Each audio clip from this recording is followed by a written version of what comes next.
आज राप्रपाको हालत हेर्नुस् न तपाईँ।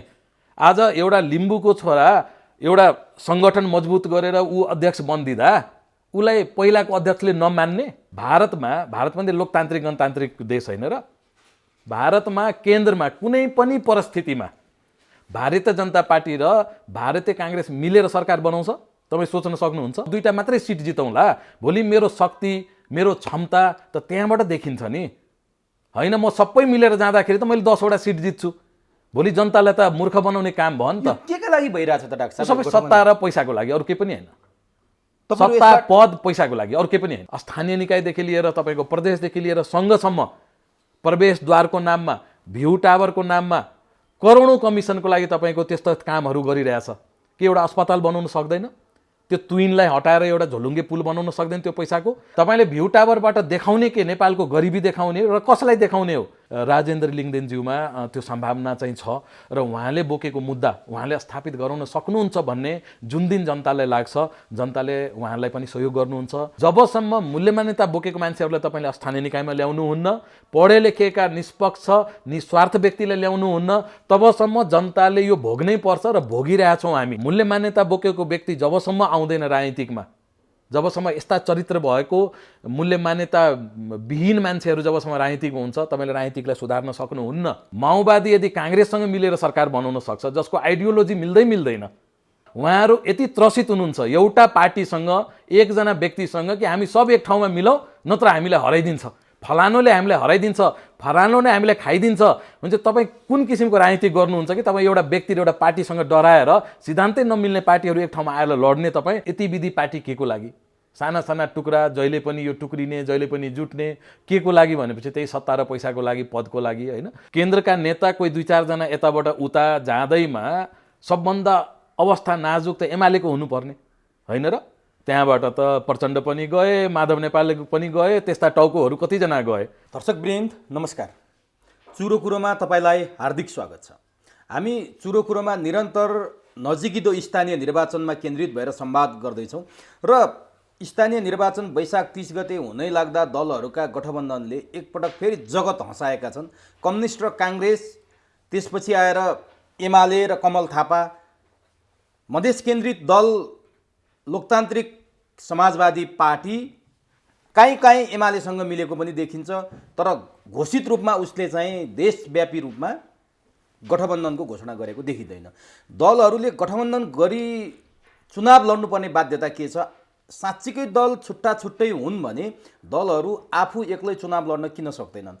यदि साँच्चीकै दलहरू गठबन्धन गरेर सत्ताका लागि, शक्तिका लागि गठबन्धन गर्दै जाने हो भने फरक फरक दल र फरक फरक चिन्ह किन चाहियो भन्ने जनस्तरमा प्रश्न उठेको छ। तर दलहरू सत्ता हडप्नका लागि र शक्ति हडप्नका लागि अप्राकृतिक गठबन्धन गर्न पनि पछि परेनन् भनेर आवाज उठिरहेको छ। चौतर्फी देशव्यापी रूपमा काङ्ग्रेसको त असन्तुष्टिले छत्ताछुल्ल भएको छ। नेपाली काङ्ग्रेसमा हरेक महानगरमा, हरेक नगरमा जहाँ काङ्ग्रेसले मेयर पाएको छैन त्यहाँ असन्तुष्टिका स्वरहरू आएका छन्। पार्टी केन्द्र अर्को भन्छ, तल अर्को हुँदैछ। किन दलहरूभित्र यस्तो किसिमको अप्राकृतिक गठबन्धन बन्यो र दलभित्र यस्तो असन्तुष्टि हुँदाहुँदै जबरजस्ती किन गठबन्धन गरिँदैछ? अब मुलुक कता जाँदैछ? यो गठबन्धनले वैशाख 30 पछि स्थानीय तहमा कसको पल्ला भारी होला, के होला? हिजो राष्ट्रिय जनता पार्टी एक भएर चुनाव लड्दाखेरि जे स्थिति हासिल गरेको थियो, आज टुक्रा टुक्रा भएर चुनाव लड्दा त्यो स्थिति बन्ला नबन्ला? अझ मुख्य भोट ब्याङ्कको रूपमा रहेको मधेसमा यसपालि कसले आफ्नो विरासत जोगाउला, कसले गुमाउला, कुन पार्टी बलियो भन्ला, यी यावत विषयमा केन्द्रित भएर आज हामी लोकतान्त्रिक समाजवादी पार्टीका केन्द्रीय सदस्य डाक्टर शरद सिंह यादवसँग संवाद गर्दैछौँ। सबभन्दा पहिले म चुरो कुरोमा डाक्टर यादवलाई स्वागत गर्छु। तपाईँलाई चुरो कुरोमा हार्दिक स्वागत छ। धन्यवाद सर। अत्यन्त व्यस्त हुनुहुन्छ, चुनावका लागि जिल्ला जाने तयारीमा हुनुहुन्छ, तैपनि तपाईँसँग छोटो समय पाए, समय दिनुभयो संवाद गर्नका लागि। यसका लागि म तपाईँलाई हार्दिक आभार व्यक्त गर्छु। सुरुमै तपाईँ चुनावी रणसङ्ग्राममा प्रवेश गर्दै हुनुहुन्छ।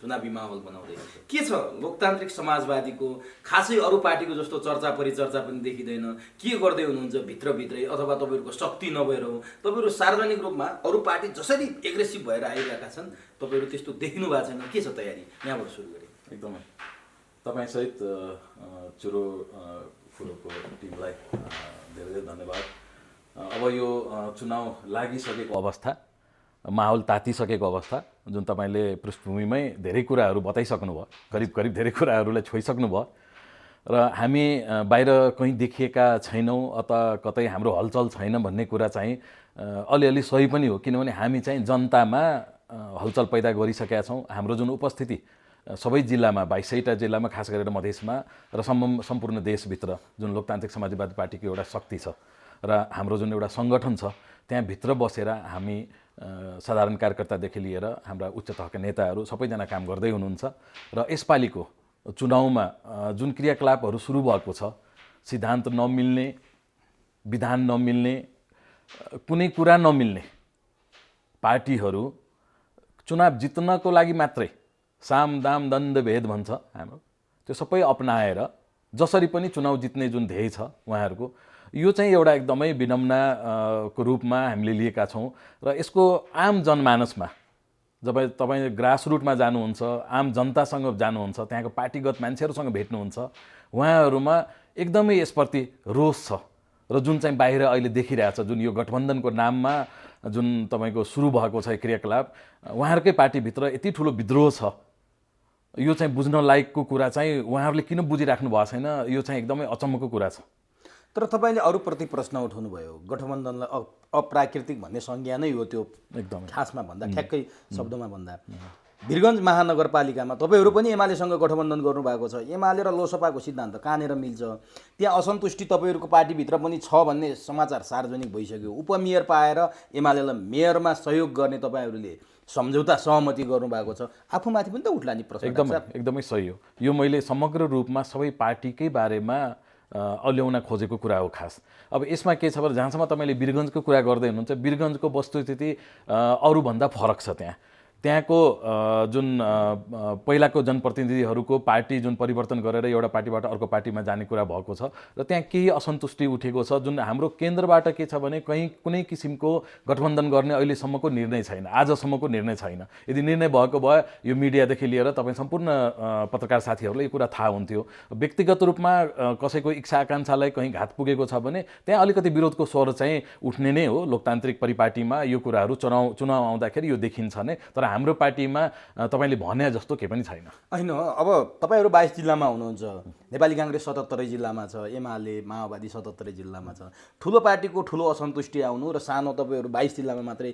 सीमित पार्टीको सानो असन्तुष्टि आउँछ त्यो हजुर यसो समानुपातिक हिसाबले त तपाईँहरूको पनि हिस्सा त उति नै हो नि त्यो त त्यसरी लिन मिल्दैन उहाँहरूसँग हामीलाई दाँच्न मिल्दैन हाम्रो उपस्थिति आफ्नो हिसाबले हामी हरेक ठाउँमा हामीले लोकल लेभलमै हजुरको स्थानीय तहमा के भनेका छौँ भने जनताको काम गर्न सक्ने व्यक्ति र हाम्रो मलमिल्ने र हाम्रो आधार क्षेत्रमा हामीसँग मिलेर काम गर्न खोज्नेसँग हामी चाहिँ स्थानीय रूपमै मिलेर चुनाव लड्न सकिन्छ त्यहाँ के कसो गर्न सकिन्छ भन्ने त्यो किसिमको निर्देशन छ र हाम्रो पार्टीगत रूपमा चाहिँ कुनै किसिमको गठबन्धनको निर्देशन तपाईँहरूकै निर्देशनको खण्डन भयो डाक्टर साहब एमा अलिकति क्लियर हुन चाहे है वीरगञ्ज महानगरपालिकाकै कुरा गरौँ काम गर्न सक्ने जनप्रतिनिधिको हकमा भन्नु जस्तै विजय सरावगीकै कुरा गरौँ उहाँ झन्डै काङ्ग्रेस प्रवेश गर्नुभएको काङ्ग्रेसमा ठाउँ नपाएर एमाले प्रवेश गर्नुभएको पदका लागि उहाँ पार्टी परिवर्तन गरिरहनु भएको उहाँलाई नै किन समर्थन गर्नु पर्यो तपाईँहरूले होइन यो त अब तपाईँको देशभरि नै चलिआएको अब काङ्ग्रेसको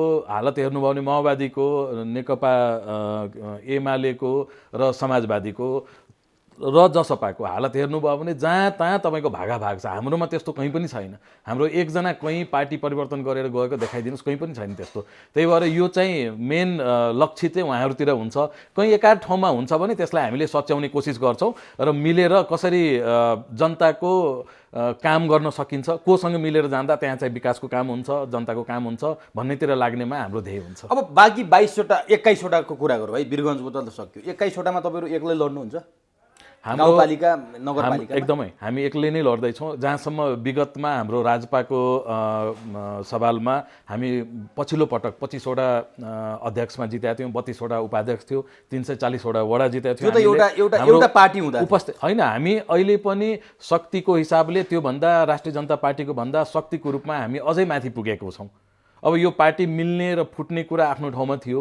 कुन परिस्थितिमा प्राविधिक रूपले हामी कसरी एकीकृत जसपा भयौँ र पछि त्यहाँ एकीकृत हिसाबले बस्न नसकेपछि त्यहाँ कस्तो हुन्छ भने तपाईँको पार्टी एकीकरण भइसकेपछि हामी लोकतान्त्रिक परिधिमा बसेका मान्छेहरू र त्यो बेलाको तत्कालीन जुन कम्युनिस्ट ब्याकग्राउन्डबाट आएका व्यक्तिहरूसँग हाम्रो धेरै कुराहरू असहमति हुँदाखेरि पार्टी चाहिँ टुक्रिन गयो र प्राविधिक रूपमै हामी चाहिँ लोकतान्त्रिक समाजवादी पार्टी भयौँ, जुन पहिला हामी चाहिँ राष्ट्रिय जनता पार्टी थियौँ। र उपस्थिति अहिले पनि हाम्रो सबै जिल्लामा करिब करिब पहिलाभन्दा राम्रो छ। जुन चाहिँ पहिले रिजल्ट कुर्नुपर्छ, यो चुनावको रिजल्ट आइसकेपछि अनि त्यसपछि थाहा हुन्छ यो तर के रहेछ पहिलाभन्दा भन्ने। शक्तिशाली भयो भनेर कसरी भन्न सक्नुहुन्छ डाक्टर? त्यो हामीलाई थाहा हुन्छ। त्यो हामी त ग्रास रुटमा गइसकेपछि, तपाईँको स्थानीय उसमा गइसकेपछि त्यहाँबाट फिडब्याक आउने हो। र त्यसको रिजल्ट भनेको तपाईँको हामी कसरी मजबुत छौँ भन्ने कुरा रिजल्ट त अब मुखले भनेर हुँदैन। त्यसको लागि मापन भनेकै चुनाव हो र त्यो मापन हुने बेला पनि एकदम नजिक आइसक्यो। त्यही भएर त्यसको लागि केही दिन मात्रै, अब केही दिन कुरौँ त्यसपछि थाहा हुन्छ। तर म के देखिरहेको छु भने नि डाक्टर साहब, जस्तो पहिला तपाईँहरू राजपाबाट चुनाव लड्नुभयो, त्यो हैसियतमा हुनुहुन्थ्यो, पछि तपाईँहरू जसपा बन्नुभयो, बिचमै जसपा बन्दाखेरि यताका नेता उता अदल बदल भएको छ नि त। तपाईँहरूको कतिपय नेताहरू अहिले जसपामै रहनु भएको छ, तपाईँको नेताहरू उता रहँदा अब यता शक्तिमा कमजोर हुनुहुन्छ र अरू पार्टीका एग्रेसिभ रूपमा मैले सुरुमा पनि भने सञ्चार माध्यममा पनि छाएका छन्, जनस्तरमा पनि छाएका छन्, चर्चा परिचर्चा पनि छ। तर तपाईँहरूको पार्टी गुमनाम जस्तो छ क्या डाक्टर साहब। कतै तपाईँहरू विक्षिप्त भएर विरक्त भएर बसे त होइन? होइन, पक्कै पनि। यसमा म तपाईँले के निवेदन गर्न चाहन्छु भने नेताहरू यताबाट उता हुँदैमा जनता पनि हुन्छ भन्ने त छैन। यो मेरो मान्यता हो। त्यो 100% हुँदैन। केन्द्रका नेता कोही 2-4 जना यताबाट उता जाँदैमा सबभन्दा अवस्था नाजुक त एमालेको हुनुपर्ने होइन र? त्यहाँबाट त प्रचण्ड पनि गए, माधव नेपाल पनि गए, त्यस्ता टाउकोहरू कतिजना गए। त्यो हिसाबले त हामीभन्दा बेसी विक्षिप्त त एमाले हुनुपर्ने। तर एमालेको जोस त हाई छ, हेर्नुहोस् त छ कि छैन? ल तपाईँ नै भन्नुहोस् न। काङ्ग्रेसको हालत हेर्नुहोस्, माओवादीको हेर्नुहोस्, एकीकृत समाजवादीको हालत हेर्नुहोस् र एमालेको हेर्नुहोस्। त्यत्रो टुक्रा हुँदा, त्यत्रा नेताहरू छोडेर जाँदा त उहाँहरूलाई फरक परेको छैन भने हामी त जस्ताको त्यस्तै छौँ। त्यत्रा नेताले छोडेपछि उहाँहरूको ठाउँ भ्याकेन्ट छ, उहाँहरूको ठाउँमा भर्नलाई पनि एमाले एग्रेसिभ हुनुपर्ने बाध्यता छ नि त डाक्टर साहब। एकदमै त्यही कुरा हामीसँग पनि छ। खोइ त तपाईँ लोकतान्त्रिक परिपाटीमा हेर्नुहोस्, लोकतान्त्रिक परिपाटीमा यो जुन अपर्चुनिस्टहरू हुन्छ, जसलाई हामी चाहिँ मौका परस्त भन्छौँ, आफ्नो पद जोगाउनलाई मात्रै, कुन जनताले मलाई के को लागि पठाएको छ, मलाई के को लागि प्रदेश सभा सदस्य बनाएको छ, मलाई के को लागि सांसद बनाएको छ, र त्यो जनताको मर्म मान्यतालाई मैले लात हानेर आफ्नो पद जोगाउनलाई, आफू मेयर बन्नलाई, आफू सांसद बन्नलाई मात्रै जनताले नसोधिकन तपाईँ पार्टी परित्याग गर्नुहुन्छ, आफ्नो विधानलाई लत्याउनुहुन्छ। हिजोसम्म गरेको राजनीतिक तपाईँको 30-30 वर्ष 40 वर्ष गरेको राजनीतिकलाई लत्याएर तपाईँ मूल्य मान्यता नमिल्ने व्यक्तिहरूसँग गएर मिल्नुहुन्छ भने त्यस्तो नेतालाई पनि सबक सिकाउने बेला पनि यही नै हो। र यसपालि हेर्दै जानु, तपाईँ स्थानीय निकायबाट सुरु हुन्छ र सङ्घको चुनावसम्म आइपुग्दा त्यस्ता नेताहरूको ठेकान चाहिँ जनताले नै लगाउँछ। काठमाडौँ बसेर राजनीति गर्ने हो भने त्यो राजनीति कहिल्यै सफल हुँदैन। र तपाईँ एउटा जरा जहाँबाट तपाईँको जरा गाडिएको छ, तपाईँ एउटा मलाई साधारण एउटा म तपाईँले सोध्न चाहन्छु कि जुन हाम्रो देशमा यो आइडियोलोजी भन्छ हामीले, एउटा चाहिँ मान्यता जुन हुन्छ नि, पार्टीहरू गठन भएको हुन्छ नि, त यत्रो पार्टी किन चाहियो? माओवादी यदि काङ्ग्रेससँग मिलेर सरकार बनाउन सक्छ, जसको आइडियोलोजी मिल्दैन, हामी कहीँ एमालेसँग गएर मिलेका छौँ, सरकारमा पनि गएको थियौँ, तर के को लागि भनेपछि केही मागको लागि, हाम्रो केही बुदाहरू थियो, केही सम्बोधन गराउनु थियो, हाम्रो केही संविधानमा केही फरक कुराहरू छ, त्यसको लागि गएको थियौँ। तर आज तपाईँ मलाई बताइदिनुहोस्, माओवादी र नेकपा एकीकृतको समाजवादीको के कुरा मिल्न गएर उहाँहरू काङ्ग्रेससँग सरकार बनाउनु भएको छ र आज गएर उहाँहरू यति त्रसित हुनुहुन्छ एउटा पार्टीसँग, एकजना व्यक्तिसँग कि हामी सब एक ठाउँमा मिलौँ नत्र हामीलाई हराइदिन्छ, फलानुले हामीलाई हराइदिन्छ, फलानुले हामीलाई खाइदिन्छ। हुन्छ, तपाईँ कुन किसिमको राजनीति गर्नुहुन्छ कि तपाईँ एउटा व्यक्ति र एउटा पार्टीसँग डराएर सिद्धान्तै नमिल्ने पार्टीहरू एक ठाउँमा आएर लड्ने तपाईँ, अनि जनताले त्यति मूर्ख ठान्नुहुन्छ कि तपाईँहरू मिल्दैमा जनता मिल्छ? तपाईँले भरतपुरमा भनेर काङ्ग्रेसीले भोट दिन्छ माओवादीलाई, र जनकपुरमा तपाईँले भन्दैमा काङ्ग्रेसीले के अरे माओवादीले काङ्ग्रेसलाई भोट दिन्छ?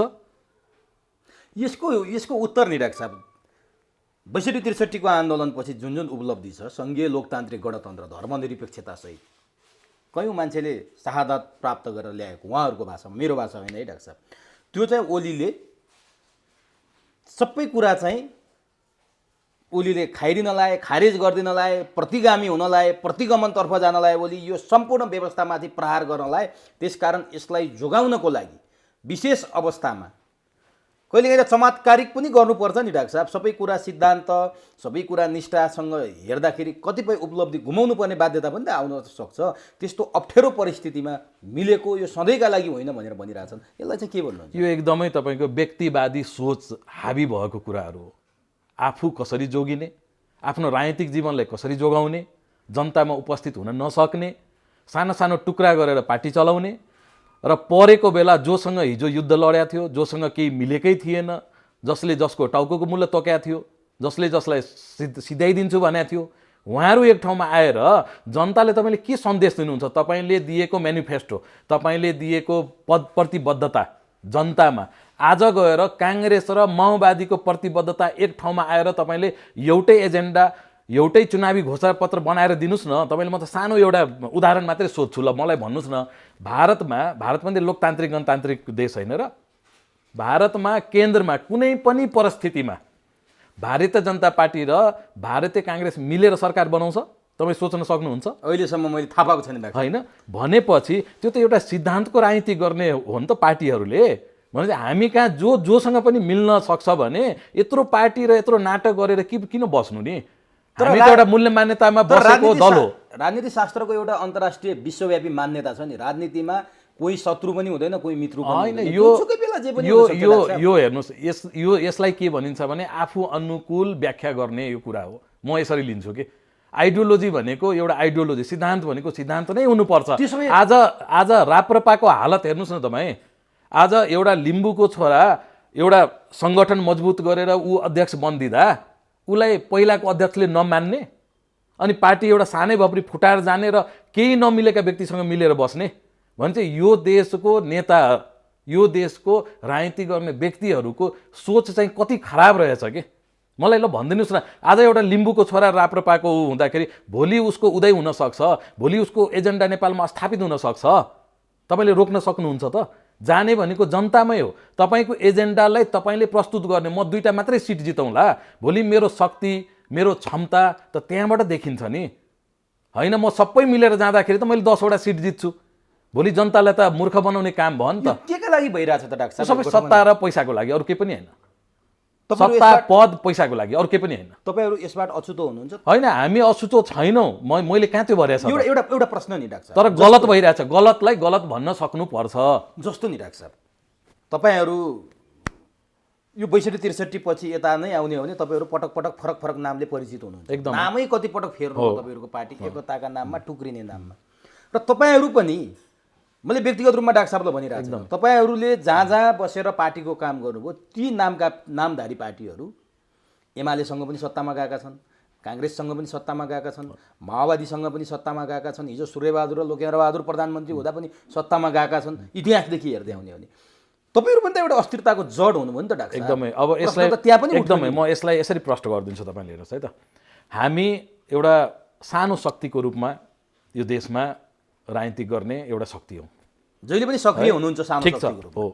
अब जहाँसम्म सत्तामा हामी मेलमिलाप गरेर सत्तामा जाने कुरा जहाँसम्म आउँछ, तपाईँले हाम्रो गिरिजाबाबुको टाइमदेखि लिएर अहिलेसम्म 62-63 को टाइमदेखि लिएर अहिलेसम्म हेर्नुभयो भने हाम्रो केही मागहरू 22वटा सम्झौता तपाईँको यो पछिल्लो ओली सरकारसम्म आइपुग्दाखेरि, किनभने हाम्रो पार्टी भनेको एउटा विभेदकारी जनता, जहाँ चाहिँ अहिले पनि थिचोमिचो छ। यो संविधानले नै जोसँग न्यायसङ्गत तपाईँको कार्य गर्न सकेका छैन। हाम्रो केही कुराहरूमा असहमति छ। मध्य प्रदेशका जनताहरू अहिले पनि तपाईँको पिछडिएको ठाउँमा अहिले पनि कानुनी रूपमा उहाँहरूलाई दिनुपर्ने जुन एउटा सुविधा छ त्यो पाइरहेको छैन।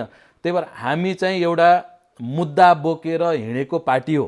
र मुद्दा बोकेर हिँडेको पार्टीको कस्तो अवस्था हुन्छ भने जोसँग मुद्दा सम्बोधन गराउन सक्ने क्षमता हुन्छ, किन हामी त सरकारमा नेतृत्व गर्ने अवस्थामा त हुँदैनौँ। त्यो बेलामा तद अनुरूप नै हामी त्यो शक्तिसँग मिलेर आफ्नो मुद्दा सम्बोधन गराउनलाई यदि सरकारमा गइन्छ भने त्यसलाई अन्यथा लिनु हुँदैन। तर अहिलेको जुन अवस्था छ, अहिले जुन 5 पार्टी मिलेर सरकार बनाएको छ, त्यसले कुन मुद्दा सम्बोधन गर्ने हो र उहाँहरू के को लागि गएका हुन् यो तपाईँले पनि थाहा छैन, मलाई पनि थाहा छैन। तर तपाईँहरू पनि गठबन्धनमा तर हामी जाने, सरकारमा जाने, हो, चुनावी हामी गठबन्धन गएकै- बनाउने तयारीमा हुनुहुन्थ्यो रे, के कुरा मिलेन रे नि त? हामी जहिले पनि जाँदाखेरि हाम्रो मुद्दा सम्बोधन गरिदिने जेको लागि हामी राजनीति गर्दैछौँ, जुन वर्ग जुन क्षेत्रको लागि हामी राजनीति गर्दैछौँ, त्यो मुद्दा यदि सम्बोधन गरिदिने हो भने मात्रै हामी चाहिँ सरकारमा सम्मिलित हुन्छौँ, गरेन भने हामी हुँदैनौँ भन्ने हाम्रो जहिले पनि प्रश्न मान्यता अहिलेसम्म छ। दर्जनौँ पटक सरकारमा जानुभयो, कतिवटा मुद्दा सम्बन्ध? धेरै कुराहरू सम्बोधन भएको छ, धेरै मागहरू हाम्रो पुरा झुटा मुद्दादेखि लिएर नागरिकता सम्बन्धीदेखि लिएर थुप्रै कुराहरू हाम्रो सम्बोधन भएको छ र थुप्रै कुरा सम्बोधन हुन बाँकी छ। र जहाँसम्म हामी जुन मुद्दा लिएर लड्दैछौँ त्यो मुद्दा सम्बोधन हुने भएपछि हामी चाहिँ त्योसँग सहकार्य गरेर जाँदाखेरि यसमा केही पनि बिग्रिँदैन। तपाईँले यसरी परिभाषा गर्नुभयो, तर भन्नेहरू के भन्छन् भने तपाईँहरूको जुन शक्ति छ त्यो नेपालमा दुईटा कामका लागि मात्रै प्रयोग भयो, एउटा सत्ता ढाल्न र एउटा सत्ता निर्माण गर्न, त्यसमा मात्रै प्रयोग हुनुभयो भनेर आरोप लाग्छ क्या तपाईँहरूलाई। त्यो साँचो हो? त्यो गलत हो। त्यो जसले आरोप लगाउँछ उहाँहरूले के सोध्नु पर्ने हुन्छ भने जुन एउटा शक्तिले आजको कन्डिसन हेर्नुहोस्, आज जुन पार्टीहरू फुटेर जुन एउटा 5 दलीय गठबन्धन भनेको छ नि, अप्राकृतिक गठबन्धन भन्छौँ हामी, अनि उहाँहरूले गरेको के हो त? उहाँहरूले गरेको के त? 2/3 बहुमतको ओली सरकारलाई ढाल्नलाई उहाँहरूले केसम्म गर्नु भएन। यो देशमा कहिल्यै नभएका नाटकहरू उहाँहरूले रच्नु भयो। सर्वोच्च अदालतमा गएर लाइनै बसेर उहाँहरूले उपस्थिति जनाउनु भयो र एउटा जनताले म्यान्डेट दिइसकेको सरकारलाई त्यसरी हटाउनु भयो। म त असंवैधानिक रूपमा त्यो सरकारले हटाएको भन्छु। यदि तपाईँमा क्षमता छ, तागत छ, हो त्यो सरकार नालायक नै थियो भने तपाईँ जनतामा जानु पर्थ्यो र जनताबाट निर्वाचित भएर आउनु पर्थ्यो। सर्वोच्चबाट परमादेश लिएर सरकार बनाउनेलाई जनताले कहिले माफ गर्दैन। यति चाहिँ विचार गर्नु। तपाईँहरू अलिकति केपी ओलीसँग नजिक हो डाक्टर साहब? होइन, हामी कोहीसँग नजिक पस्छ र तपाईँहरूका भनाइहरू सुन्दा त्यस्तो होइन, लाग्छ। यस्तो हुन्छ, त्यो लाग्न सक्छ तपाईँलाई, किनभने हामी मुद्दामा अडिग छौँ, हाम्रो मुद्दाको लागि लडिरहेछौँ र त्यसको लागि हामीसँग सहकार्य गर्ने, हाम्रो मुद्दालाई मजबुत पारिदिने र हाम्रो मुद्दालाई सम्बोधन गराइदिने व्यक्तिसँग हामी नजिक हुन्छौँ। चाहे त्यो थरको हिसाबले कोही पनि हुनसक्छ।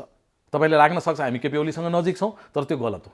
तर नि तपाईँले 5 दलीय गठबन्धनलाई अप्राकृतिक भनेर प्रश्न उठाइरहँदा अघोषित रूपमा तपाईँको पनि केपी ओलीसँग गठबन्धन छ, बाहिर चर्चा छ। केपी ओली झन् 9वटा दलको गठबन्धनमा छन् भनेर भन्छन् के? तपाईँहरू लोसपा, सीके राउतको जनमत पार्टी, कमल थापा त त्यही विलिन जस्तै भइसके, सूर्य चिन्हबाट लड्ने भइसके, विप्लवहरू पनि त्यतै नजिक भन्छन्, गोविन्दराज जोशीको एउटा समूह पनि त्यही छ। यस्तै गरेर केपी ओलीले पनि एउटा गठबन्धनको नेतृत्व गरिरहेछन् नि। यस्तो हुन्छ, सत्तामा भएका पार्टीहरू सत्ताधारी भए, सत्ता बाहिर भएका पार्टीहरू विपक्षी भए।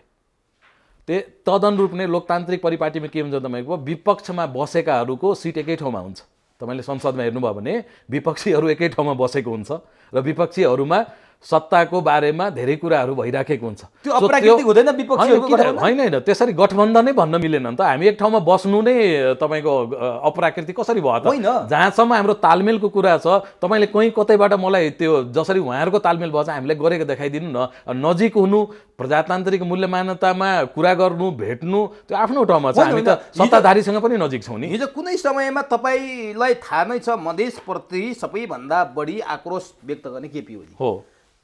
सम्म जति बिहार पनि मधेस भन्ने नै केपी ओली। एकदमै के मात्रै भन्न बाँकी राखेको छ। तर आज उनैसँग यति धेरै नजिक हुनुको कारण रहस्य चाहिँ के हो? होइन, यो प्रश्न नै गलत हो। हामी त्यति नजिक छैनौँ। हामी एउटा मूल्य मान्यतामा टेकेर राजनीति गर्ने हो र हामी त्यसमै अडिग छौँ। हाम्रो सङ्गठन जहाँको त्यही छ, पार्टी टुक्रिँदा पनि। किन हामीसँग भएका, तपाईँले हाम्रो माननीय अध्यक्ष महन्त ठाकुरजीलाई यदि तपाईँले यसो हेर्नुभयो भने उहाँसँग 60 वर्षको राजनीतिक यात्राको एउटा भनौँ न एउटा उहाँसँग लिगेसी छ। राजेन्द्र महतो जस्तो व्यक्ति हुनुहुन्छ जसको धेरै ठुलो उहाँको योगदान छ मधेसको आन्दोलनमा, मधेस राजनीतिकमा धेरै कुराहरू उहाँलाई स्थापित गराउनु भएको छ। शरद सिंह भण्डारी जस्तो मान्छे हुनुहुन्छ, अनिल झा जस्तो मान्छे हुनुहुन्छ। हामीसँग पनि पुराना राजनीतिज्ञहरू जो अहिले पनि तपाईँको नेपालको लोकतान्त्रिक मूल्य मान्यतामा, लोकतान्त्रिक एउटा आन्दोलनमा उहाँहरू सरिक भएका व्यक्तिहरू हुनुहुन्छ। पछि आएकाहरूको त म कुरा गर्दिनँ। त्यो अनुरूप नै पार्टीको नाम परिवर्तन हुँदैमा हाम्रो मूल्य मान्यता र हाम्रो एजेन्डा चाहिँ कम हुने अथवा बेसी हुने कुरा हुँदैन। हामी आफ्नो ठाउँमा अडिग छौँ र हाम्रो सङ्गठन एकदमै राम्रो छ। तपाईँहरूकै नेताहरूको बिचमा पनि आन्तरिक द्वन्द्व छ भन्छन्, जहाँ पनि हुन्छ, होइन धेरै नै छ भन्छन् के, जहाँ पनि हुन्छ। यो कति बेला उपेन्द्र यादवको समूहमा यताको समूह जाने यो प्रजातान्त्रिक परिपाटीमा, प्रजातान्त्रिक मुलुकमा, मल्टिपार्टी सिस्टममा यो चिजहरूलाई सामान्य रूपमा लिन सकिन्छ। पार्टीभित्र पनि डेमोक्रेटिक तपाईँको नर्म्सहरू हुन्छ, डेमोक्रेटिक एक्सर्साइज हुनुपर्छ अनि मात्रै पार्टी बलियो। तपाईँको 60 वर्षको लेगेसीको कुरा गर्नुभयो अध्यक्ष महन्त ठाकुरको, उहाँलाई अलिकति नातावाद कृपावादमा ढल्किनु भयो, त्यतातिर झुकाव भयो, आफ्ना नाताका मान्छेलाई पार्टीमा ठाउँ दिनुभयो, अर्को पक्षलाई भित्तैमा पुर्याउनु भयो भन्ने आरोप सुन्छौँ कि हामीले त त्यसरी कहिले कहीँ देखेका छैनौँ। बरु हामीले प्रचण्डका 16 जना परिवारको व्यक्ति पदमा हुनुहुन्छ भन्ने थाहा छ हामीलाई। तपाईँहरूको त्यो होइन? छैन, हामीले कहीँ देखाइदिनुहोस् न। असन्तुष्टि छ अरे नि त होइन, छैन, म त देख्दिनँ। मैले त्यही भन्दै त्यो हामीमाथि एउटा औँला सोझ्याउँदा 4वटा औँला उता सोझिन्छ नि। मैले भन्दैछु त, मैले त कमरेड प्रचण्डको 16 जना परिवारकै व्यक्ति अहिले पदमा सत्तामा हुँदाहुँदै राष्ट्रिय सभामा उहाँको भाइ पनि चुनिएर आउनुभएको छ। अनि त्यो चिजहरू तपाईँहरूले देख्दैन। महन्त ठाकुरको पार्टीमा उहाँको परिवारको व्यक्ति राजनीति गर्दै हुनुहुन्छ र उहाँ कुनै पदमा गयो भने राजनीति गरेर गएको हो नि, उहाँले टीका लगाएर पठाइदिएको छैन। प्रचण्डका जुन 16 जनाको कुरा गर्नुभयो, कतै न कतै 10 वर्षको त्यो द्वन्द्व जनयुद्धमा पनि योगदान छ, राजनीतिमा उहाँहरू आफ्नै राजनीति योगदानले आउनु भएको भनिन्छ नि। त्यसरी नै हाम्रो मोहन ठाकुर अथवा हाम्रो अध्यक्ष कुरा गर्नुहुन्छ नि, उहाँको परिवारको मान्छे पनि राजनीतिकमा लागेरै आएका होला। राजनीतिमा नलागिकन त्यो सम्भवै छैन। अब गठबन्धनको कुरा गरौँ डाक्टर साहब। हजुर, गोत्रको हिसाबले, थरको हिसाबले अथवा विचारको हिसाबले अथवा सिद्धान्तको हिसाबले तपाईँहरूको पार्टी र उपेन्द्र यादवको पार्टी एक ठाउँमा आउनुपर्ने, गठबन्धन त्यता हुनुपर्ने, त्यो किन सम्भव भएन? हामी एक ठाउँमा आएकै हो। अहिले किन सम्भव भएन? अहिले स्थानीय तहको चुनावमा त एकपटक पनि वार्ता तपाईँहरूको बिचमा भएको देखिँदैन। किन तपाईँहरू गठबन्धन गरेर चुनाव लड्नु? होइन, उहाँहरू अलरेडी गठबन्धनमा हुनुहुन्छ। उहाँहरूको गठबन्धन एकदमै पहिलादेखि नै अब सरकारी गठबन्धन हो, उहाँहरू सत्ताधारी हो, उहाँहरूसँग धेरै कुराहरू छ, त्यही भएर उहाँहरूसँग गठबन्धन हुने कुरै आउँदैन। अब नि मधेसमा अलिकति केन्द्रित चाहिँ मधेसमा हो, कसको पल्ला भारी हुने देख्नुहुन्छ? किनभने मधेसमा तमलोपा भनेर जुन महन्त ठाकुरले नेतृत्व गर्नुभएको थियो, त्यसले निकै राम्रो शक्ति प्राप्त गरेको थियो 64 सालको चुनावमा। त्यसपछि पनि लगभग तपाईँहरूको शक्ति राम्रो हुँदै आएको थियो, राजपा हुँदै अब जसपा भएर चुनाव त लड्नु भएन तपाईँहरू। अहिले टुक्रिनु भएको छ, मिल्नु पनि भएको छ कतिपय ठाउँमा। सिके राउत इमर्ज भएर आउनु भएको छ जनमत पार्टीको नाममा। हृदय त्रिपाठीले पनि नयाँ पार्टी खोल्नु भएको छ। उपेन्द्र यादवहरूको शक्ति आफ्नै तरिकाको छ। काङ्ग्रेस त्यहाँको परम्परावादी शक्ति भनेर भन्छ आफूलाई।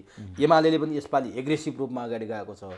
माओवादीले पनि मधेस मेरो त लप परेको छ भनेर प्रचण्डले पटक पटक भने। त्यो कसको पल्लाभारी हुने अवस्था देख्नुहुन्छ यो स्थानीय चुनावमा मधेस, समग्र मधेस प्रदेशमा? अब हेर्नुहोस्, अहिलेको वस्तुस्थिति, त्यहाँको जुन एउटा ग्राउन्ड रियालिटी छ, यो मापन गर्ने अब समय पनि आइसक्यो। जहाँसम्म हामीले हाम्रो कुरा गर्ने हो, अरूको कसको पल्ला भारी छ त्यो त अब जनताले छिटै नै निर्णय लिने दिन पनि आइसक्यो। जहाँसम्म हाम्रो पार्टीको कुरा छ, टुटफुटको कुरा गर्नुभयो, हाम्रो चाहिँ एउटा गजनारायण सिंहको सद्भावनाको लेगेसीदेखि लिएर तपाईँले जुन तमलोपाको शक्तिको कुरा गर्नुभयो र बाँकी शक्तिहरू सबै अहिले एक ठाउँमा एकत्रित भएर हामी चाहिँ पहिलाकै ग्रास रुटमा गएर हामी आफ्नो उपस्थिति जनाइसकेका छौँ र जनताको जुन एउटा माया, जुन एउटा सद्भाव र जुन एउटा सपोर्ट मैले पाएँ, त्यो चाहिँ अहिले एकदमै राम्रो छ। हाम्रो पार्टी लोकसभाप्रति अहिले एकदमै राम्रो तपाईँको वातावरण बन्दै गइरहेछ। तदनुरूप नै हामी यो स्थानीय निकाय चुनावमा हाम्रो एउटा बलियो उपस्थिति हामी जनाउँछौँ र पार्टीलाई मजबुत रूपमा एउटा लोकतान्त्रिक परिपाटीमा हामी उभ्याउँछौँ भन्ने हामीलाई पूर्ण विश्वास छ। अरूको शक्तिको बारेमा त अब त्यो समय आएपछि तपाईँहरूले आकलन र विश्लेषण गर्ने। तर नि डाक्टर साहब, जस्तो काङ्ग्रेसको भूमि भनेकै, भोट ब्याङ्क भनेकै मधेस पहिलादेखि नै सबैभन्दा बढी जित्दै आएको काङ्ग्रेस। अब 62-63 को आन्दोलनपछि मधेस आन्दोलनले जन्माएको नेता उपेन्द्र यादव, उहाँ एउटा मधेसमा करिस्मेटिक नेतृत्वको रूपमा इस्टाब्लिस हुनुभएको। अहिले त केसम्म ठ्याक्कै भन्न सक्दिनँ। एमालेको पनि त्यो भूमिमा उर्वर शक्ति नै देख्छौँ हामी। योभन्दा अगाडि पनि एमाले मधेसमा केपी ओलीको त्यत्रो विरोधका बावजुद पनि चुनाव जितेकै हो। सिके राउत यस्तो तरिकाले आएका छन् कि अरूभन्दा ठ्याक्कै फरक ढङ्गले उनका गतिविधि त्यहाँ देखाउँदै आएका छन्। यो बेलामा त तपाईँहरूले हिजो जस्तै परम्परागत तरिकाले हामीले भोट पाइहाल्छौँ भनेर बस्दाखेरि भोलि अवस्था प्रतिकूल हुन सक्ने देख्नु यस्तो हुन्छ। तपाईँले काङ्ग्रेसबाट सुरु गर्नुभयो होइन, काङ्ग्रेसको मेन आधार क्षेत्र भनेको मधेसले मानिन्थ्यो। अब यो कहाँबाट काङ्ग्रेसको मधेसमा यस्तो हालत हुन गयो त्यतापट्टि पनि जानु जरुरी छ। काङ्ग्रेसले सधैँ मधेसलाई तपाईँको हामीले इङ्ग्लिसमा युज एन्ड थ्रोदेखि नै यदि काङ्ग्रेसले मधेसका माग मधेसका मुद्दाहरूलाई सम्बोधन गरिदिएको भए 2007 सालमै तपाईँको तराई काङ्ग्रेसको उदय भएको थियो। के कारणले उदय भएको थियो भने काङ्ग्रेसभित्र त्यहाँका मुद्दाहरू अटाउन सकेन, त्यहाँको व्यक्ति अटाउन सकेन, त्यहाँको मुद्दालाई जहिले पनि भोट ब्याङ्कको मुद्दा बनाउने, भोट लिने, काठमाडौँ आइसकेपछि मधेसलाई बिर्सिने। तदनुरूप नै मधेसको मान्छेहरूले पनि काङ्ग्रेसलाई बिस्तारै बिर्सिँदै गयो र अहिलेको अवस्था चाहिँ धेरै नाजुक छ काङ्ग्रेसको। अब जहाँसम्म अरू पार्टीको उपस्थितिको कुरा छ त्यो त समयले बताउँला र हाम्रो उपस्थिति अहिले पनि बलियो छ र यो आउने निर्वाचनले यसलाई चाहिँ प्रमाणित गर्छ भन्ने हामीलाई पूर्ण विश्वास छ। अब त्यहाँको महत्त्वपूर्ण भनेको वीरगञ्ज महानगरपालिका, जनकपुर उपमहानगरपालिका, यी चाहिँ बडो त्यहाँका चाहिँ रस्साकसी भएको र त्यहाँ विरासत जोगाउनलाई सबैको चाहिँ ध्यान त्यहाँ पुग्या देखिन्छ। वीरगञ्जमा तपाईँहरूले समर्थन गरेको मेयर पहिलेकै दोहोरिनु भएको छ, त्यो पनि पार्टी परिवर्तन गरेर।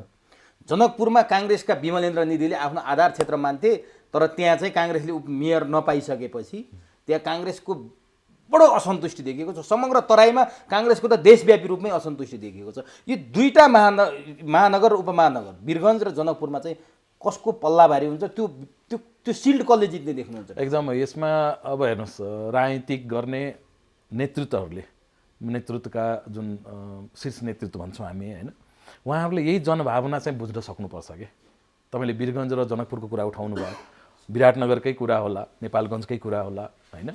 यसमा के छ भने तपाईँको सङ्गठन र आम जनता र तपाईँले समर्थन गर्ने व्यक्तिले के चाहेको हो त्यहाँ र त्यहाँको माहौल के हो। काठमाडौँ बसेर राजनीति गरेर ल मैले यो मिलाएँ, यो तिमीहरूले यसलाई भोट देऊ भन्ने अवस्था आएपछि हुने नै यही हो। यो हाम्रो पार्टीले पनि लागु हुन्छ र अन्य पार्टीले पनि लागु हुन्छ। हामी पनि अछुतो छौँ भन्न चाहिँ सकिन्न। त्यही भएर यो प्रमुख नेतृत्व हाम्रो जुन शीर्ष नेतृत्वहरू हुनुहुन्छ अरू पार्टीकोले पनि उहाँहरूले दूरदर्शिता नअपनाउँदा र एउटा भाँडभैलोको अवस्था मचाइदिँदाखेरि काठमाडौँ बसेर तपाईँको यो अवस्था सिर्जना भएको हो। काङ्ग्रेसको अवस्था साँच्चै नै यसपालि नाजुक छ। तपाईँको उहाँहरूकै पार्टीका मैले हिजो पनि एउटा इन्टरभ्यूमा हाम्रो कोइरालाजी र मिनेन्द्र रिजालजीको सुन्दै थिएँ। उहाँहरू यतिसम्म असन्तुष्ट हुनुहुन्छ कि अब काङ्ग्रेसलाई लगेर माओवादीमै मिलाइदिउँ नि त, हामी बरु हँसिया हथौडालाई नै भोट दिन्छौँ, रातै झन्डा त्यही झन्डा चार तारे झन्डा छोडिदिन्छौँ भन्नेसम्मको अवस्था उहाँहरूकोमा आइसकेपछि त विचार गर्नुहोस् त्यो भित्र कति असन्तुष्टि र कति विद्रोह होला र उहाँहरू कहाँ गएर उहाँहरू रोकिनुहुन्छ, अरूलाई जगाउन खोज्दा आफै सकिनुहुन्छ कि भन्ने पनि त्रास चाहिँ त्यहाँ छ काङ्ग्रेसमा। तपाईँले अघिदेखि नै यो विषयमा कुरा गर्दै आउनु भएको छ, जस्तै भाजपा र काङ्ग्रेस आएको पनि उदाहरण दिनुभयो। नेपालको राजनीतिमा यति धेरै विकृति विसङ्गति आयो नि डाक्टर साहब, पोखरीमा फोहोर जम्या जस्तो जमेको छ।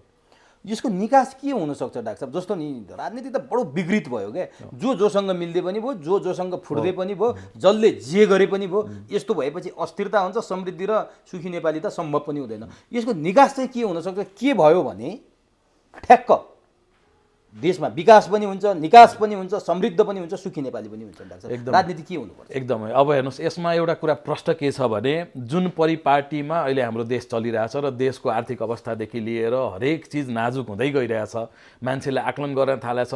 न्युजहरू तपाईँको भारतीय न्युजहरू हेर्नुभयो भने श्रीलङ्का पछि के अरे नेपालको हालत यस्तो अवस्था हुनेछ, नेपाल खतम हुँदैछ भन्ने अवस्थामा हामी पुगिसक्यौँ। भले तपाईँ त्यो अरबौँ रुपियाँको कमिसनको लागि तपाईँ हेलिकप्टर किन्नुहोस्, त्यो हेलिकप्टरले तपाईँ देख्ने भनेको गरिब जनता मात्रै हो, अरू केही पनि छैन।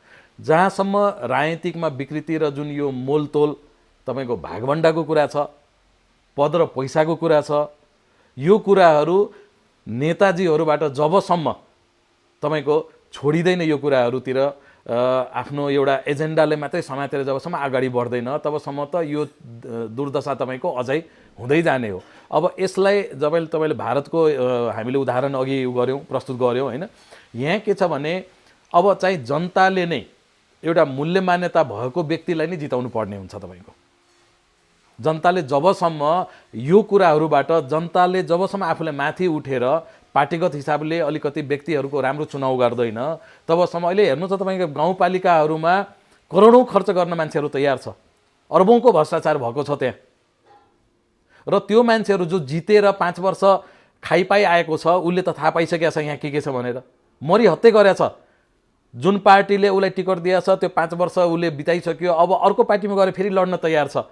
भनेपछि त्यहाँ कति विकृत राजनीतिक छ, कुन अवस्थामा त्यहाँ तिनीहरू आफूलाई स्थापित गरिसकेका छ। ठेकेदारहरू जेसिबी किनेर तपाईँको रोड बनाउने ठेकेदारहरू आज मेयरमा लड्नलाई तयार छ भनेपछि यो विकृतिलाई जनताले नै गाउँ स्तरबाटै अहिले एकदमै सुनौलो मौका पाएको छ। गाउँ स्तरबाटै म यो पार्टी त्यो पार्टी भन्दिनँ, म पनि एउटा पार्टीको प्रतिनिधि हो। जबसम्म तपाईँले जनता नै जागरुक भएर त्यस्ता व्यक्तिहरूलाई समाजबाट तपाईँले निकाल्नुहुन्न तबसम्म केन्द्रसम्मको राजनीतिक तपाईँको सुध्रिनेवाला छैन। तर उहाँहरूलाई यही तालले गरेर देशको राजनीतिकलाई समाप्त पार्नु। जनताले त गर्ला भन्नेमा अर्को जनतालाई विश्वास छैन क्या डाक्टर साहब। जनता पैसामा बिक्छ, जनता मासु चिउरामा बिक्छ, जनता एक गिलास रक्सीमा बिक्छ भन्ने न्यारेटिभ बनिएको छ तल। त्यो मान्यता म चाहिँ राख्दिनँ, त्यो गलत हो। जनताबाट चाहिँ सम्भव छैन भन्छन्। अब यहाँ टु पार्टी सिस्टममा नगएसम्म यो अस्थिरता चाहिँ कायम रहन्छ। नेपालमा कि डेमोक्रेटिक हुनु पर्यो अथवा कि चाहिने कम्युनिजमको चाहिँ विचार बोकेको अथवा डेमोक्रेटिक विचार राखेको दुईटा धारको राजनीति भएन भने नेपालमा सधैँ अस्थिरता हुन्छ भन्छन्। त्यो सम्भव छ दुई धारे राजनीति? यो अब प्राविधिक कुरा हेर्नुहुन्छ, यो कुरा चाहिँ मनमा नआएको होइन, यो सबैको मनमा आउँछ। यति विधि पार्टी के को लागि? साना साना टुक्रा जहिले पनि यो टुक्रिने, जहिले पनि जुट्ने, के को लागि भनेपछि त्यही सत्ता र पैसाको लागि, पदको लागि होइन। सो योतिर हामी जाँदाखेरि के हुन्छ भने एउटा हामीले कम्तीमा यो एउटा लोकतान्त्रिक उसमा मल्टी पार्टी सिस्टममा गइसकेपछि अब त्यतापट्टि कसरी जाने त्यो एउटा प्राविधिक कुराहरू हुन आउँछ। किनभने राजनीतिक गरेर आफ्नो भूभाग अथवा आफूले बोकेको एजेन्डाको लागि तपाईँको राजनीति गर्ने छुट त संविधानले सबलाई दिएको छ। सो संवैधानिक रूपमा हामी एउटा पार्टी खोलेर एउटा थ्रेसहोल्ड पार गरिसकेपछि हामीले आफ्नो एजेन्डा स्थापित गर्नलाई राजनीति गर्ने हो, आफ्नो भूभागको जनता अथवा त्यहाँ पीडित शोषित उत्पीडित जनताको लागि राजनीति गर्ने हो, के गर्दाखेरि त्यहाँ राम्रो हुन्छ भन्नको लागि राजनीति गर्ने हो। अब यो कुराहरू पनि आउन सक्छ, यो एउटा बहसको कुरा हो। तपाईँले उठाएको कुरा चाहिँ म नकार्न चाहिँ सक्दिनँ। अब नि अर्को एउटा महत्त्वपूर्ण कुरा नि डाक्टर साहब, जस्तो पदका लागि जे पनि गरिदिने, 5 वर्ष एउटा पार्टीबाट जनप्रतिनिधि बन्ने, अब आउने चुनावमा टिकट नपाउने सम्भावना देखेपछि अर्को पार्टीमा गइदिने, सबैभन्दा खतरनाक कुरा यो। अर्को चाहिँ अर्को पार्टीमा प्रवेश गर्दा बित्तिकै त्यसलाई टिकट दिने, अनि पुरानोले टिकट नपाएपछि ऊ पार्टी छोडेर फेरि अर्को पार्टीमा गइदिने। यो प्रचलनले पनि नेपाली राजनीतिमा अलि बढी विकृति आएको छ। यसलाई मिनिमाइज गर्न के गर्नु? होइन, मैले सुरुमै निवेदन गरिहाल्ने, यसैलाई मूल्य मान्यताको राजनीतिक भन्छ कि। कसरी बनाउने त डाक्टर साहब? मूल्य त्यही त, मूल्य मान्यताको राजनीति गर्नलाई व्यक्ति राजनीतिक चरित्र मूल्यवान हुनै पर्छ। सबै व्यक्ति त्यस्तो हुँदैन, केही व्यक्ति त्यस्ता हुन्छ जो हरेक पार्टीमा हरेक समाजमा छ। तपाईँले जुन अघि रक्सी र मासुको कुरा गर्नुभयो, म यो कुरालाई मान्न तयार छैन। किन म गाउँमा गएर बसेको मान्छे, मैले त्यहाँ हेरिसकेको छु। 90% जनता त्यस्तो छैन। 90% जनताले विकास समृद्धि चाहेको छ। 5-10% मान्छे त्यस्ता पनि होला। 90%ले त्यो 10%लाई तह लगाउन सक्छ। त्यही भएर मूल्य मान्यता बोकेको व्यक्ति जबसम्म आउँदैन राजनीतिकमा, जबसम्म यस्ता चरित्र भएको मूल्य मान्यता विहीन मान्छेहरू जबसम्म राजनीतिकमा हुन्छ, तपाईँले राजनीतिकलाई सुधार्न सक्नुहुन्न। त्यही भएर यो मैले लास्टमा पटक पटक मैले यही जनतामै जाउँ र जनताले नै सुधार्नुपर्छ। नत्र सुन्नुहोस्, नत्र जनताले दुःख पाउँछ, नत्र जनताले नै दुःख पाउँछ। मैले केही दिन अगाडि मात्रै बाजुराको एउटा फेसबुकमा फोटो हेर्दै थिएँ। एकजना आमाले प्रसुति व्यथा लागेर बाटोमै तपाईँको खेतमै प्रसुति गराउन बाध्य भएका छ। अहिले पनि तपाईँको तुइन विस्थापित भएको छैन। तर आज ठेकेदारहरूले स्थानीय निकायदेखि लिएर तपाईँको प्रदेशदेखि लिएर सङ्घसम्म प्रवेशद्वारको नाममा, भ्यू टावरको नाममा करोडौँ कमिसनको लागि तपाईँको त्यस्तो कामहरू गरिरहेछ। के एउटा अस्पताल बनाउन सक्दैन? त्यो तुइनलाई हटाएर एउटा झोलुङ्गे पुल बनाउन सक्दैन? त्यो पैसाको करोडौँ रुपियाँको तपाईँको 20-20 करोड रुपियाँको भ्यू टावर के को लागि हो? तपाईँले के भ्यू गर्नुहुन्छ? यसको त ओलीले दिइसक्नु भयो त। के गुजराती भैँसी ल्याएर बाँधिदिने त्यहाँ? गुजराती भैँसी होइन, हेर्ने के त त्यो भ्यू टावरबाट तपाईँले भ्यू टावरबाट देखाउने के? नेपालको गरिबी देखाउने र कसलाई देखाउने हो? तपाईँ त्यो 20 करोड लागतमा अस्पताल खोलिदिनुहोस् न। हाम्रा चेली हाम्रा आमाहरूले बाटोमा प्रसुति गराउने अवस्था छ। यो जग हसाइ होइन र? तपाईँ भ्यू टावर देखाएर के गर्ने? धरहराको पनि विरोध गर्नुहोस् भनेर। धरहरा एउटा ऐतिहासिक तपाईँको धरोहर हो, त्यो बनाउनु पर्थ्यो, त्यसको म समर्थन गर्छु। धरहराको कुरासँग जोड। अहिले नयाँ जुन तपाईँको जहाँ तहाँ प्रवेशद्वार भनेर, त्यो प्रवेशद्वारको के अर्थ रह्यो? तपाईँको त्यहाँको जनता एउटा सिटामोल पाउन सकेको छैन, तपाईँले प्रवेशद्वार गरेर के गर्ने? तपाईँले भ्यू टावर राखेर के गर्ने? म त छक्क पर्छु कि यस्तो कुराहरू।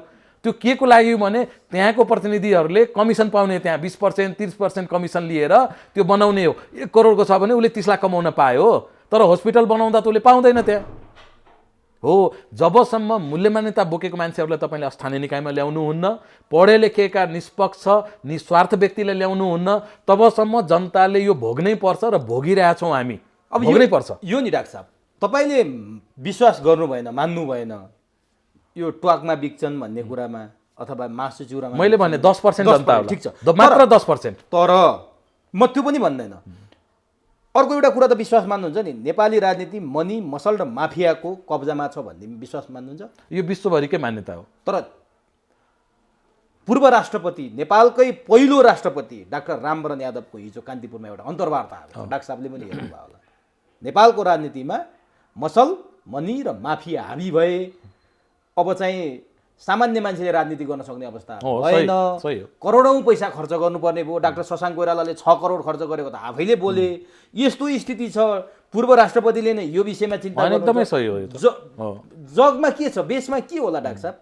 कहाँ जान्छ अब यो राजनीति? अब हेर्नुहोस्, तपाईँले यो 3टा कुरा गर्नुभयो, मसल, माफिया र मनी। मसल देखाउने नै हो त्यहाँ चुनावमा, होइन? सबलाई थर्काएर हुन्छ कि पार्टीदेखि लिएर तपाईँको गाउँ स्तरसम्म थर्काएर हुन्छ, भोट लिने त्यसले मसल पावर भन्छ मान्छेले। माफियाहरू लागेकै हुन्, पार्टीमा माफियाहरू छन्। र जहाँसम्म पैसाको छ, मैले अघि नै ठेकेदारहरूको कुरा गरेँ, ठिक्कापट्टा गर्नेदेखि लिएर तपाईँको टिकटै किनिदिने, गाउँपालिकै किनिदिने, भोटै किनिदिने मान्छेहरू पनि छ। मैले त्यही भएर पटक पटक निवेदन के गर्छु भने, जबसम्म यस्ता मान्छेहरूलाई जनताले चिन्हित गर्दैन, भले त्यो मेरै पार्टीको मान्छे किन नहोस्, जबसम्म जनताले चिन्हित गरेर त्यस्तालाई किनारा लगाउँदैन, यो राजनीतिक सुध्रिनेवाला छैन। बडो चिन्ताको विषय होइन, चिन्ताको विषय हो। र यो परिपाटी बढ्दै गएको छ, यो परिस्थिति तपाईँको विकराल हुँदै गएको छ। पछिल्लो चुनाव र यसपालिको चुनावमा तपाईँले हेर्नुभयो भने धेरै जमिन आसमानको फरक छ। तपाईँले भनेकै मनी मसल पावरकै कुरा छ त्यहाँ। यसपालि गरिबले कहिले चुनाव लड्ने त? कसरी चुनाव सक्दैन? यो परिपाटीमा सक्दैन, गरिबले चुनाव लड्नै सक्दैन यो परिपाटीमा। अब नि अर्को एउटा, अब म अन्तिमतिर छु, डाक्टर साहबको समयको पाबन्दी मैले बुझेको छु। अर्को एउटा सधैँ तपाईँको मधेस प्रदेशमा र तपाईँहरूमाथि आरोप के लाग्थ्यो भने, पार्टी अदल बदल गर्नमा मधेसका नेता कार्यकर्ताहरू नम्बर 1 मा छन् लाग्थ्यो। अहिले देखियो पनि। तर ठ्याक्कै त्यस्तै अब त कुनै, चाहे मधेस होस्, चाहे हिमाल होस्, चाहे पहाड होस्, जतासुकै टिकट पाए पार्टी ठिक छ, टिकट नपाए परिवर्तन गरेको छ, एउटाबाट अर्कोमा गएको छ। यो चाहिँ के भएको डाक्टर साहब? यो मधेसमा भएको रोग त आज देशव्यापी भइयो नि डाक्टर साहब। यो कस्तो भयो भने, तपाईँहरूले सुरुदेखि अब माथिबाट यसो हेर्दा तल देखिने मधेस नै हो। अनि यो कुराहरूमा तपाईँहरूले मधेसले अलिकति बेसी इङ्गित गरिदिनु भएको, यो कुरा हामीले सुरुदेखि मान्न हामी तयार छैनौँ।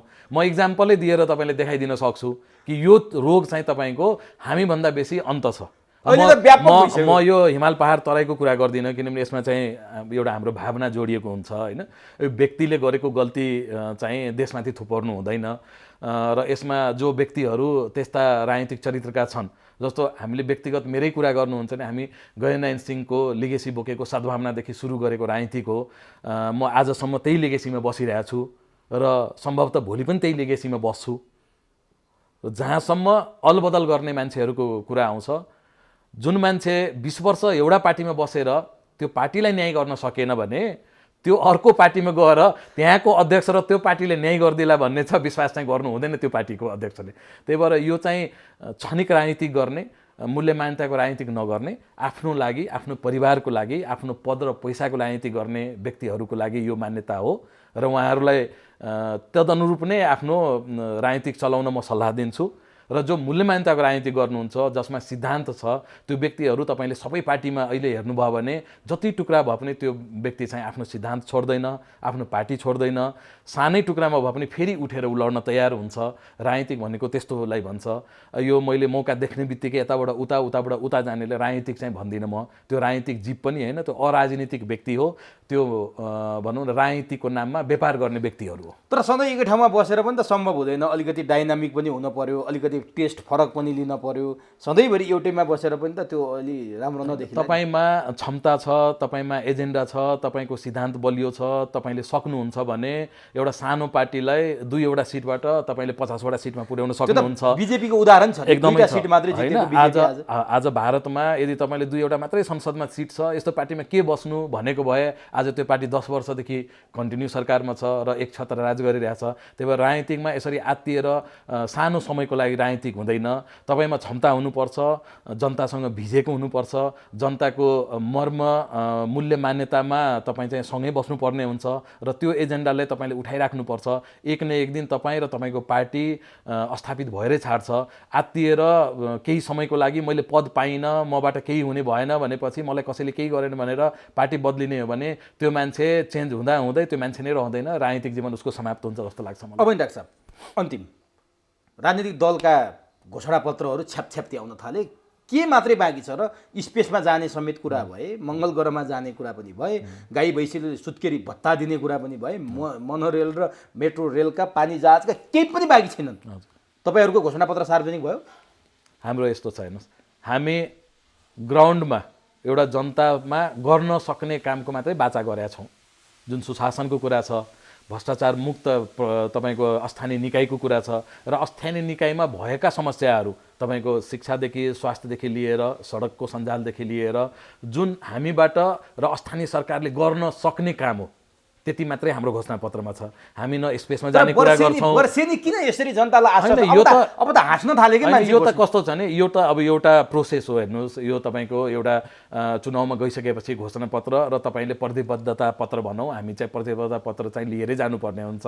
जनतासँग भोट माग्दा तिमी के लागि आएको हो, तिमीले के गर्छौ त, तिमीलाई भोट दिँदाखेरि त्यो हामीले भन्नै पर्ने हुन्छ होइन। तर त्यसमा अप्राकृतिक कुराहरू जुन असम्भव छ, जुन हुनै नसक्ने कुराहरू छ, त्यो गरेर जनतामा भ्रम पार्नु काम गर्नु हुँदैन। र जहाँसम्म अहिलेको जुग छ, यो तपाईँको 21औं शताब्दीको जुगमा जनताले सबै बुझाएको छ, हात हातमा मोबाइल छ, विश्वभरिको घटना परिघटनाहरूदेखि उहाँहरू एकदमै सुसूचित हुनुहुन्छ।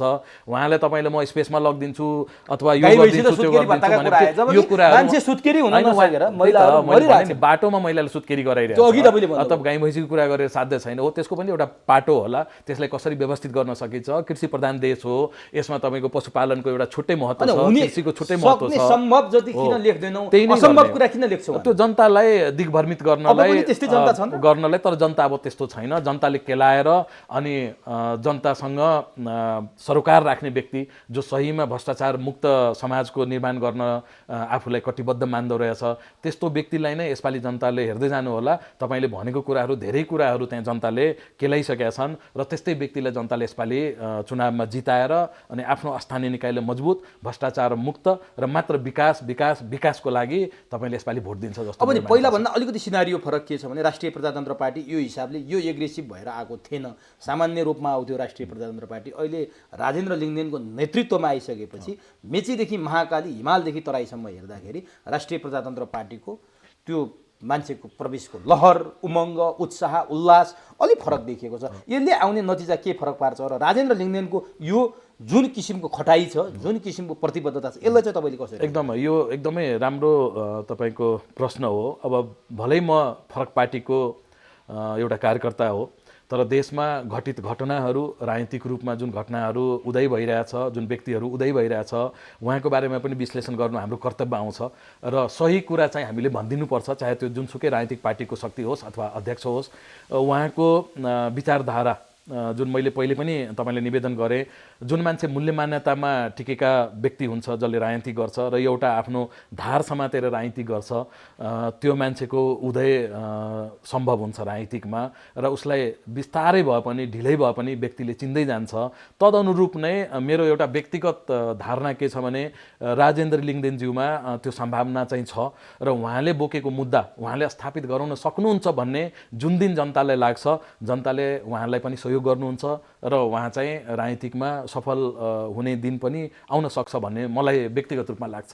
अब अन्तिममा एउटा फरक प्रसङ्ग, तपाईँको पार्टीका वरिष्ठ नेता राजेन्द्र महतोको फेसबुक ह्याक भएर उहाँले लोकसभा छोड्दै हुनुहुन्छ भन्ने समाचार आए, फेसबुक ह्याक पनि भयो। वास्तवमा के थियो? त्यो षड्यन्त्र थियो कि साँच्चीकै उहाँले पार्टी छोड्दियो? होइन, कसले गरे हो? अब यो त कल्पना गर्न सक्ने, यो मान्छेले सुन्दैमा पनि अचम्मको कुरा लाग्छ। यो फेसबुक ह्याक भएरै उहाँको प्राविधिक रूपमा कसैले ह्याक गरेर त्यो सुनियोजित रूपमै त्यो फैलाइएको थियो। अब त्यो व्यक्तिको पहिचान तपाईँको अब यो साइबर सेलले गर्दैछ, छिटै पनि त्यसको चाहिँ तपाईँको सबै कुराहरू प्रष्ट हुन्छ। तर यो चाहिँ गलत भयो, जे भयो उहाँ जस्तो व्यक्तिको लागि एउटा मर्माहत हुने कुरा भयो, यसरी गर्न नहुने। र यो चाहिँ तपाईँको हामीले चाहिँ यसको सबै कुरा खोज तलास गरेर यो चाहिँ प्रष्ट गरिदिन भनेर सम्बन्धित निकायमा हामीले चाहिँ उजुरी गरेका छौँ। हस् डाक्टर साहब, धन्यवाद। आज जिल्ला जाँदै हुनुहुन्छ, हतारमा हुनुहुन्छ, तपाईँको यो यात्रा सफल होस् त्यति मात्रै होइन, तपाईँ जुन उद्देश्य बोकेर चुनावी रणसङ्ग्राममा प्रवेश गर्दै हुनुहुन्छ पार्टीका लागि, जिल्ला गएर चुनावको कार्यक्रममा व्यस्त हुने तपाईँको सेड्युल छ, तपाईँको यात्रा शुभ रहोस्। तपाईँ जुन उद्देश्य बोकेर जानुभएको छ त्यो उद्देश्यमा तपाईँ सफल हुनुहोला।